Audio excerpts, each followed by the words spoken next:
I am a millennial. According to the Wikipedia entry on our psychology, we are particularly sensitive to transparency, to experiences rather than things. And just as advertised, I believe our financial life should be about more than just the number on our savings account. Money isn't just survival, money is a lifestyle. So in this video, I'm going to share with you a savings technique called value-based budgeting that lets you harness the financial benefits of frugal living without the pain. Based on research from a popular class at Stanford called Designing Your Life, there are 4 main areas that make up a joyful life: health, love, play, and work. When you create a budget to save money, it's a common mistake to save too much and you end up sacrificing one of these areas of life. Here's what you can do instead. First, the boring stuff. Count how much income you bring in every month and set aside the money you need for rent, transportation, and food. Food is more of a lower-end estimate of how much you need to spend to not go hungry. But still be realistic about it. Don't assume you can cook every day at home if you have the occasional habit of getting fast food. Okay, that is the boring, non-negotiable expenses. The budget is really about the money left over after rent, transportation, and food. Let's call it disposable income.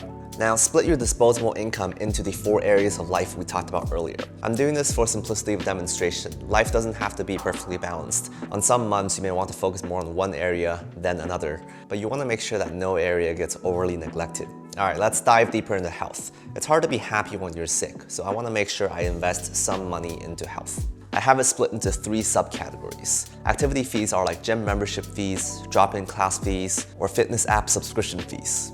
Sports equipment are like your first pair of climbing shoes. It's something you require to perform an activity. If you already have multiple pairs of the same type of shoes, then it doesn't belong in the health budget. It's more like fashion at that point. The last subcategory is savings. The American healthcare system is FUBAR, effed up beyond all repair. So you want to make sure to slowly build up enough rainy day funds to foot that $2,000 ambulance bill if ever comes down to it. Moving on to the love category. They say that money can't buy love. They're wrong. Love is a feeling of care towards someone or something, and it's a very important part of our well-being, and we should definitely put some money into it. The subcategories here are fairly subjective, so take it with a grain of salt. Friends and dating are paid experiences that you enjoy more because of the company rather than the experiences themselves. Common examples include going out for drinks, watching a movie, playing mini golf. Home care is the feeling of love I get when I do things around the house, like repotting my plants or vacuuming my floor. Community care is a bit more unique to me in the sense that I help run a dance community here in LA, and there are expenses associated with it. I get a feeling of love from community building, so that's why it falls in this category. The last subcategory here is savings, of a happier kind. I plan on going on an international vacation this year, and I accrue a small amount of money every month to build up to it. Alright, now we have play.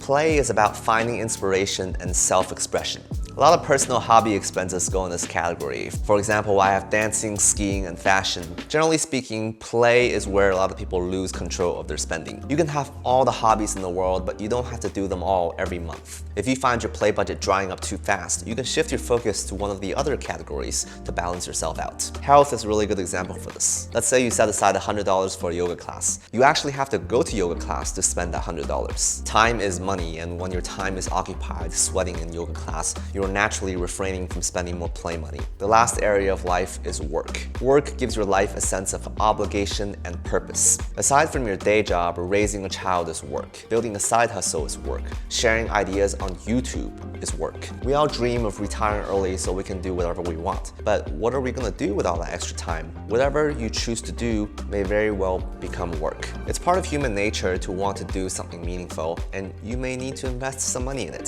Spending down your work budget is another great way to help you balance out your budget. Say for example, you buy a new camera for YouTube. You then have to spend time filming videos with it, and that naturally takes time away from spending money on love or play. My work life as it stands today is not very well diversified. I have my full-time job and I have YouTube. Once you have all these categories created and assigned, go live your life and check back on this once a week. As an aside, I'm using this paid budgeting software called You Need a Budget. My app tries its best to automatically categorize all my credit card transactions for me, but it's also something you can do manually. If you find that a week later, the activity on one of your categories is outpacing all the others, then you can change up your plans for next week to spend more time in one of the other categories. These categories make up a joyful life, and sticking to your budget is more about flowing between them as opposed to pure willpower, discipline, and suffering.